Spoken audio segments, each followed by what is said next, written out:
Your Worship, let me say two things by way of preface. First of all, I mean no disrespect to any sitting members of council in making these motions. And secondly, I'm basically responding to the community. This, although I'm the author of the motion, it's listed as a notice of motion submitted by Councillor Clark. This came from the community and came to the council table from the community over this last term of council. And there has been a lot of debate with respect to the mayor and other members of council taking funds from developers and to a lesser extent unions, and then sitting in judgment of issues and projects that those developers have brought to the table. And it specifically became white hot for me with respect to the Ani project and the fact that thousands of dollars were contributed to members of council's campaigns, and that they saw no reason why they should not absent themselves, recuse. And so it becomes basically my responsibility to reflect the wishes of the community. And since they've expressed to me and to this council that they have a great concern with respect to these actions and this circumstance, we need to change things. And right there, four square in both passages, it says this does not have effect in law. Well, I point out that the building code, which is, I guess, kind of a law, Mr. Penway would know for sure, but the building code is a minimum standard to which buildings are made to perform. Anything on top is in addition. And I look at this as basically the force of law being what the current campaign finance rules are. And then if we are to give this blessing, it has no effect in law. All that's going to happen is the clerk, when people file their papers, is going to give them a copy of this notice, and I'm hoping she'll highlight the fact that it has nothing, no force in law. However, it does state to the community and to the province, to the FCM, to other municipalities in Metro and across the province, that this council is not happy with the situation. And it's a reflection of the community being upset with the current situation. I will have to make, unfortunately, one reference to the gentleman beside me. He happens to hold a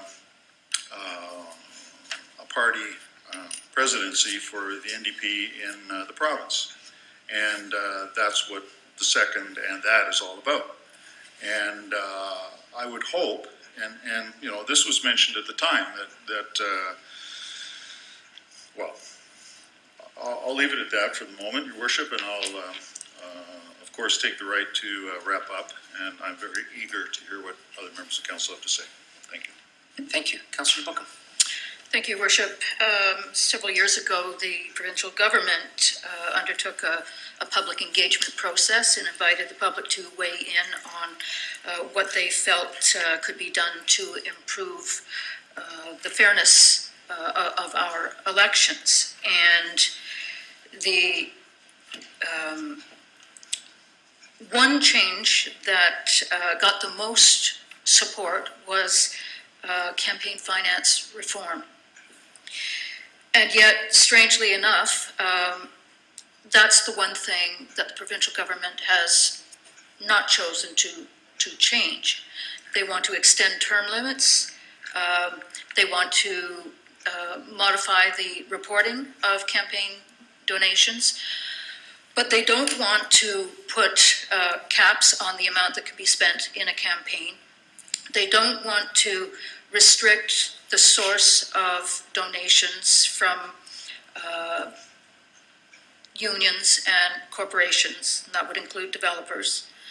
They don't want to limit the amount that an individual can contribute. There's a great feeling, as we see the amount of money spent on campaigns at all levels of government, that the favor of the government at whatever level can be bought. That contributions, the more you contribute, the more likely you are to find a sympathetic ear when you have a matter to bring to the attention of that government. And I recognize that as the law exists right now, there is no presumption that that is necessarily the case, that it's not possible to demonstrate a quid pro quo without some other damning evidence. But the public at large doesn't buy that.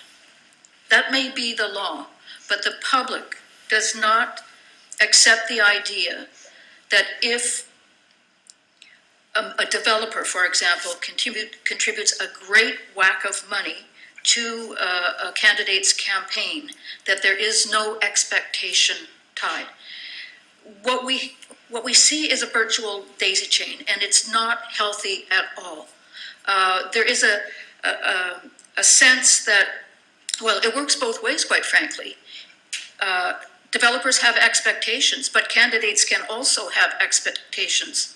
And it's very easy to say that if you want to see your projects succeed, pony up when it's time to pass the hat and pull together a war chest for a campaign.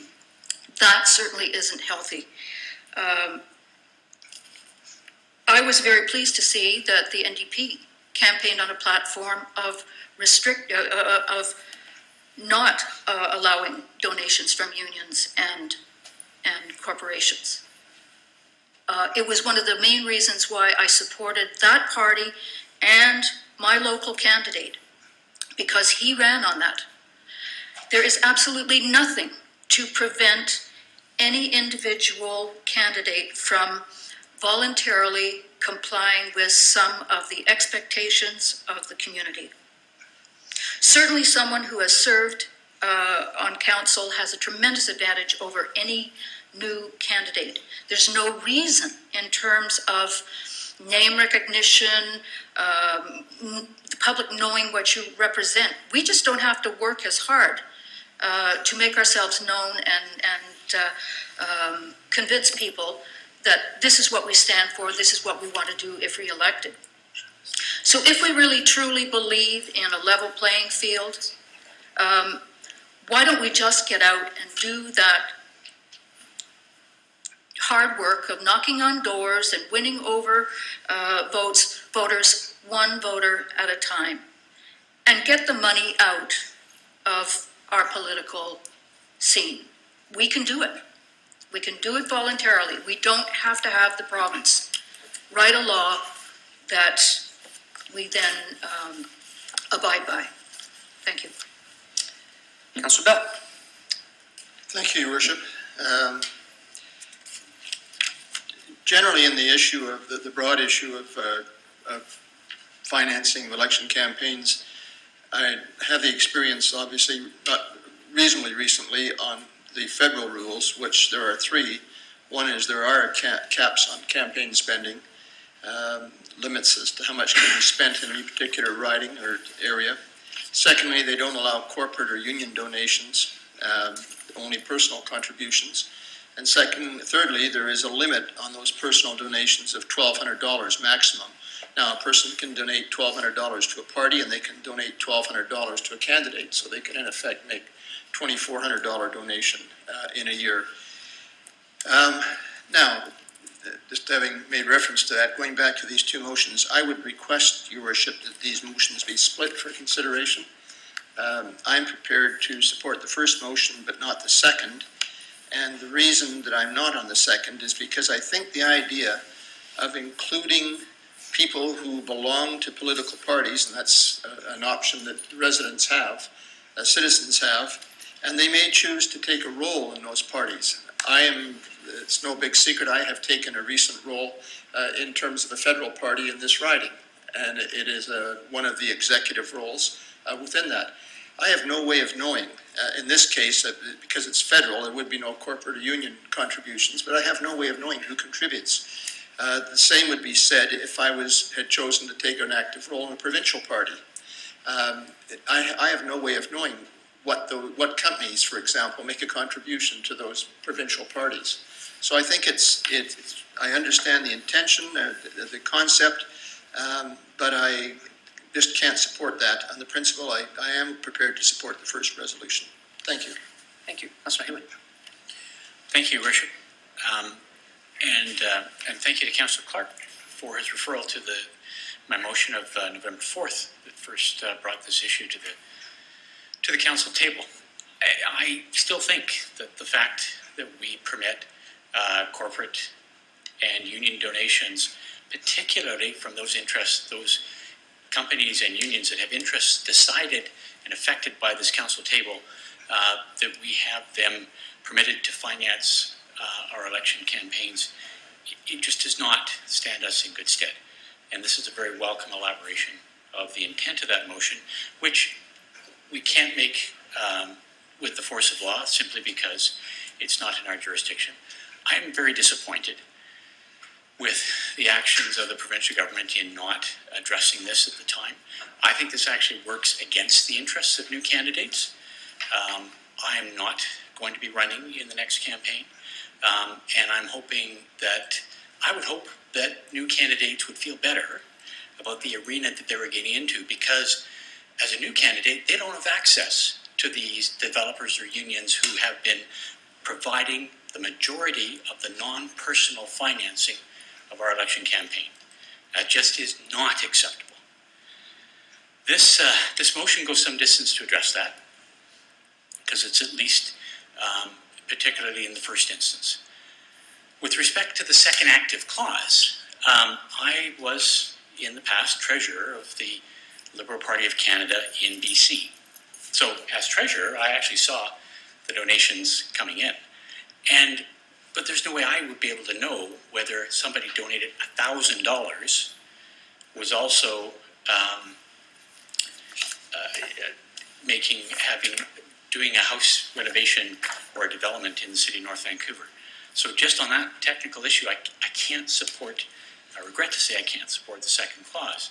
I don't want anybody to think that I'm going to go back to being treasurer of the Federal Liberal Party. It's a thankless task, almost as thankless as being a councillor in the local government.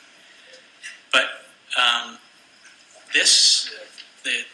the fact that this issue is coming up again as we march towards the election, and as people in the audience, I think, are thinking about running, I would hope that they would respect the initial motion, even though it doesn't have the force of law.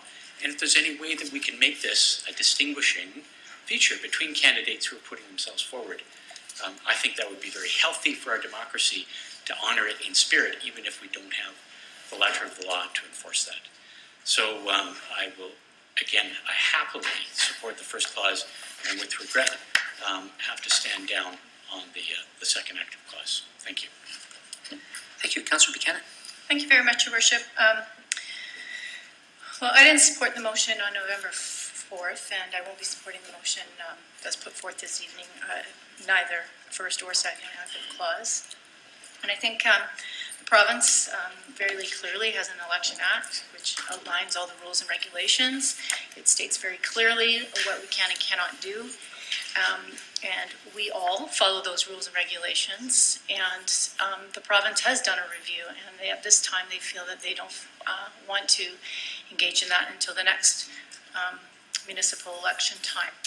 I think they've also just told Vancouver, which requested specifically because they fall under the Vancouver Charter, and they asked specifically for changes. The provincial government came back and said, no, they would not open the Vancouver Charter to make amendments to that section, because they felt that if they were going to move forward, they were going to do it at a time when it was going to be equitable for all municipalities across the province. So to do it for Vancouver but not do it for the rest of the province was inequitable.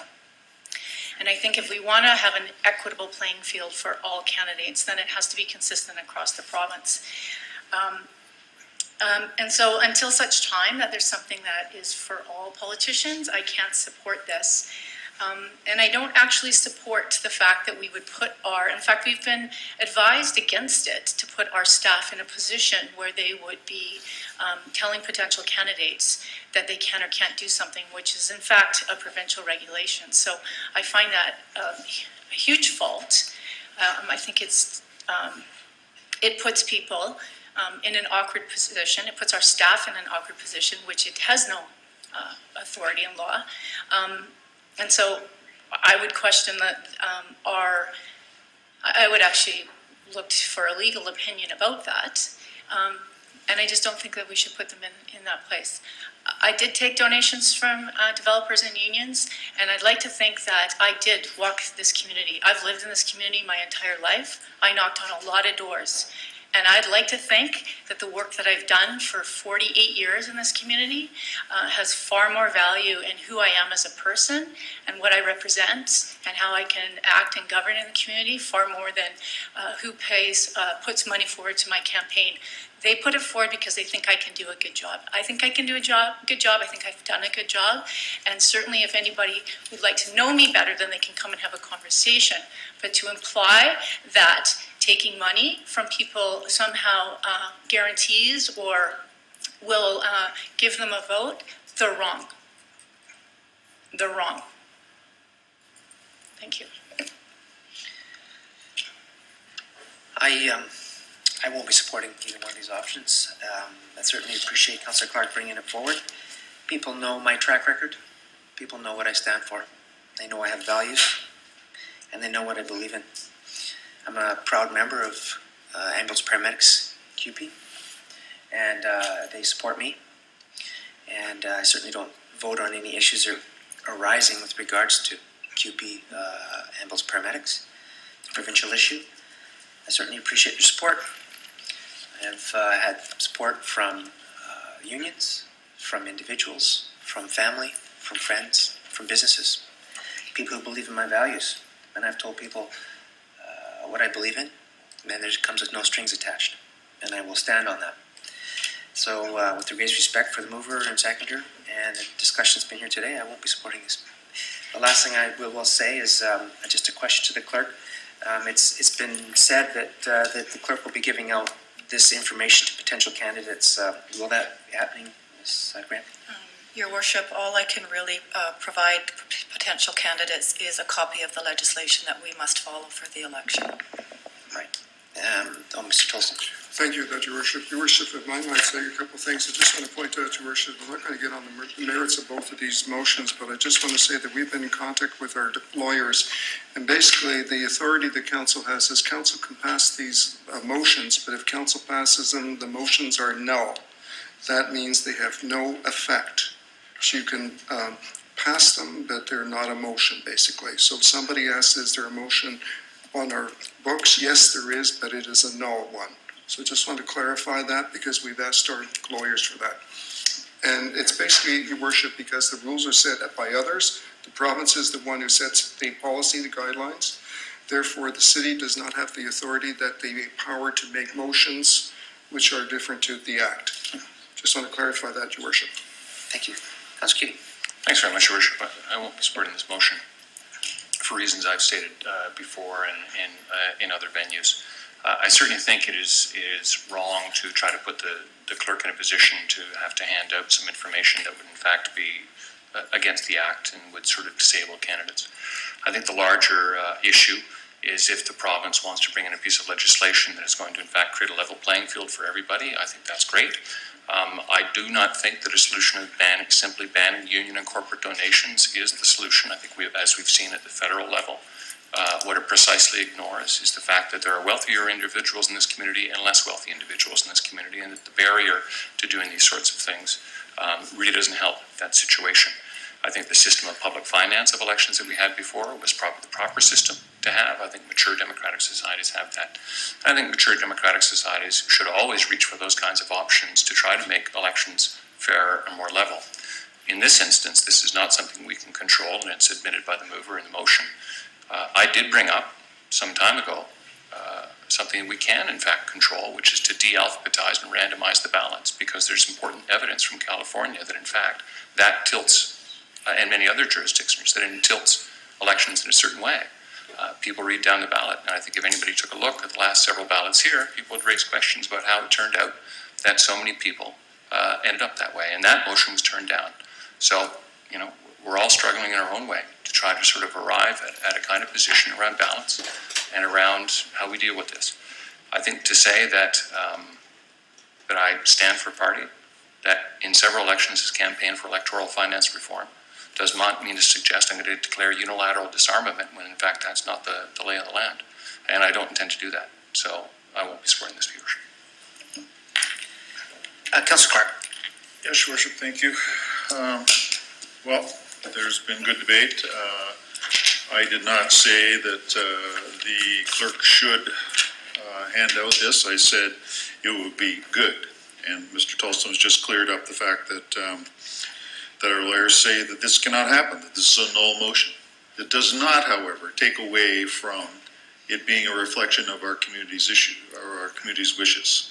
And I should have taken better records, but there were a host of people at the Ani public hearing that stood up and pointed to the fact that several members of this council took money from Ani and sat there and voted on the issue. And deny it all you like. It's a morality play. It looks bad. And appearances are very important in politics. Very important. So you can preach one thing, but if you're taking the money on the side, well, that's the fact. You took the money. So, with respect, Your Worship, I'll call it at that and ask for a poll vote. Certainly. So I believe it's been asked to be separated, split to you. So if we, Ms. Graham, if we could have the first be it resolved that, call for question. I think council's pretty well understanding the first active clause. Okay, so that is with respect to taking campaign donations greater than $500. So I'll do a poll vote, and we'll start with Councillor Haywood, please. Yay. And Councillor Bookham. Yes. Councillor Buchanan. Nay. Councillor Keating. Councillor Clark. Councillor Bell. Yay. Mayor Masato. Nay. Okay, and the motion carries 4-3. Thank you very much for that.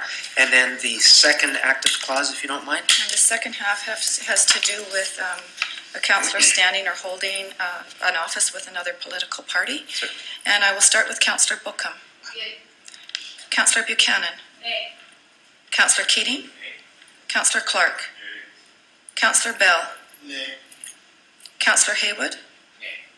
Mayor Masato. Nay. And the motion is defeated 5-2.